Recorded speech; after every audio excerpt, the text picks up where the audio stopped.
ఏమైందిరా చింటిగా మీ జానకి ఏమన్నది? ఇక మాట్లాడినరా ఇట్లా అట్లా నిమ్మలంగా అయితే సెట్ చేసిన వాళ్ళ ఇంటికి వచ్చి వాళ్ళ డాడీతో మాట్లాడమంటాను. అలా అయ్యతో మాట్లాడదాం రా. అసలు జానకి ఏమన్నది? నువ్వు జానకైతే ఒక అండర్స్టాండింగ్ వచ్చిల్లా?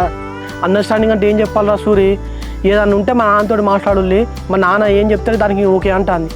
అదేంది రాఘవ, మీ ఇద్దరు ఓకే అనుకుంటేనే కదా మేము ఇంటికి వచ్చి మాట్లాడేది. అరే ఇప్పుడు జానకి వాళ్ళ డాడీతో పోయి మాట్లాడదాం అందరం కలిసి. వాళ్ళ డాడీ ఒప్పుకోడు. అయితే జానకి నేను పెళ్లి చేసుకోవాలి ఇక. ఇక అంతే అన్నట్టే కదా.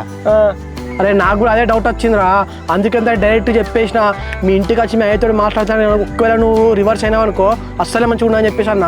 అరే చింటిగా వాళ్ళ ఎద్దన్నా కూడా జానకి నిన్నే చేసుకుంటా అని చెప్పాలి, అట్లయితేనే మనకు ధైర్యం ఉంటుంది కొంచెం. ఏమో రే డైరెక్ట్